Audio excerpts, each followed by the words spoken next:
जय हिंद दोस्तों। आज के सवाल देखने वाले हैं। एक स्टूडेंट ने पूछ लिया कि सर ये सवाल थोड़ा बताइए ना, तो हम सोचे कि आप लोग को भी इस सवाल में अगर दिक्कत होगा तो आप लोग को भी बता देते हैं क्या है इस सवाल में। देखिए, सवाल दिया गया है, दो संख्याओं का अनुपात 5:6 है। यदि प्रत्येक संख्या से 8 घटा लिया जाए तो उनका अनुपात 4:5 हो जाता है, तो संख्याएं ज्ञात कीजिए।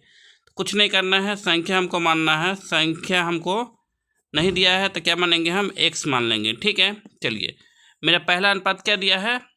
अच्छा, एक बात और समझिए, अगर 5:6 दिया रहे ना तो इसका आप समझिएगा कि आप 5/6 इसको लिख सकते हैं। ठीक है, अनुपात का मतलब होता है बट्टा। चलिए, तो यहाँ पे क्या दिया है, दो संख्याओं का अनुपात दिया है 5:6। 5:6 तो क्या करेंगे हम लोग, 5x/6x कर लेंगे। ठीक है, चलिए x लगा दिए, दोनों में संख्या माने हैं x। तो कह रहे प्रत्येक संख्या से 8 घटा लिया जाए, तो 8 घटाना है तो इसमें से भी 8 घटाइए। ठीक है, इसमें से भी 8 घटाइए, घटा लिए। तो कह रहा है उनका अनुपात 4:5 हो जाता है, तो बराबर करेंगे 4:5। इसका मतलब है 4/5 हो जाता है। ठीक है, चलिए मेरा सवाल बन गया। देखिए अब क्या आ गया मेरा, इस संख्या को सोल्व कर दीजिए। एक का मान आएगा वो संख्या में डाल दीजिएगा, आपका आंसर आ जाएगा। कैसे, आइए देखते हैं। क्या है मेरा, 5x-8/6x-8 बराबर 4/5, यही दिया है। चलिए सोल्व कीजिए।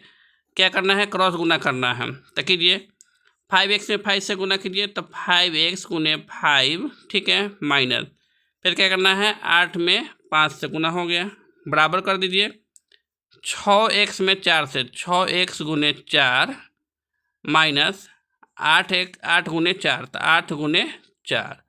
समझ गए, चलिए यहाँ तक समझ गए।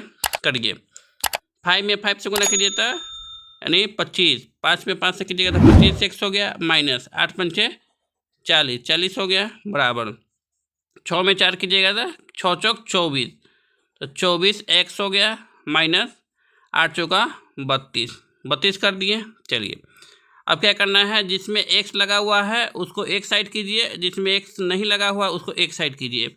एक बात और समझ जाइए कि जैसे कि अगर प्लस रहे अब बराबर के उस साइड जाएगा तो माइनस हो जाएगा, माइनस रहे बराबर के उस साइड जाएगा तो प्लस हो जाएगा, गुना रहे बराबर के उस साइड जाएगा तो भाग हो जाएगा। ठीक है, अगर भाग रहे अब बराबर के उस साइड जाएगा तो गुना हो जाएगा। इतना आप लोग जानते होइएगा। चलिए अब यहाँ देखिए क्या है, मेरा 25x है, इधर 24x है, तो क्या कर रहे हैं हम लोग, 24x को इधर ला रहे हैं। तो यहाँ पे कुछ नहीं, इसका मतलब क्या है कि प्लस है। जब संख्या में प्लस माइनस ना दिया रहे तो समझना है कि यह मेरा क्या है, प्लस है। तो चलिए 25x पहले से था, लिख दिए। 24x को इधर ला रहा है तो प्लस में इधर आएगा तो माइनस हो जाएगा, तो माइनस 24x हो जाएगा, बराबर -32 पहले से, तो -32 लिख दिए। आई माइनस वाला है तो इधर जाएगा तो क्या हो जाएगा, मेरा प्लस हो जाएगा, तो +40 लिख दिए। ठीक है, चलिए अब क्या करेंगे, 25x में से 24x घटाएंगे तो क्या हो जाएगा, मेरा एगो x घटेगा, एगो x बचेगा। अब देखिए यह प्लस में है या माइनस में है, तो 40 में से 32 गया तो मेरा 8 हो गया।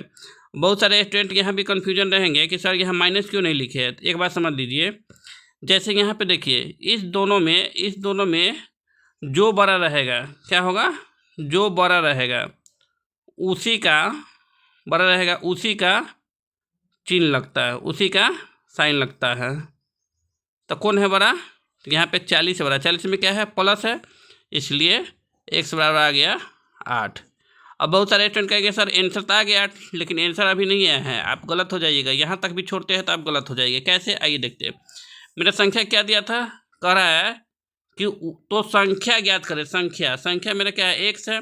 अब पहले वाला संख्या क्या है, 5:6 है ना। चलिए तो इसमें भी x लगा हुआ है, इसमें भी x लगा हुआ है, तो 5x बराबर कीजिए, तो 5 गुने x के मान क्या है मेरा 8, तो 8 यहाँ पे डाल दीजिए, तो 8×5 40।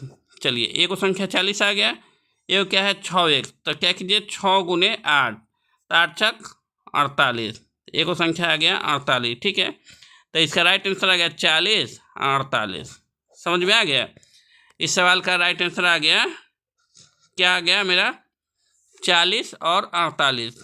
ठीक है, इस टाइप से अगर आप सवाल बनाइएगा तो बहुत आसानी से हल कर सकते हैं। ठीक है, इसका शॉर्ट भी बना सकते हैं, लेकिन आपको समझाना था इसलिए थोड़ा लॉन्ग बना दिए हैं। ठीक है, चलिए वीडियो कैसा लगा कृपया कमेंट करके बताइए। जो लोग नए हैं कृपया चैनल को सब्सक्राइब कीजिए, लाइक कीजिए, अपने दोस्तों में शेयर कीजिए। वीडियो देखने के लिए धन्यवाद। मिलते हैं नेक्स्ट वीडियो में, तब तक के लिए जय हिंद।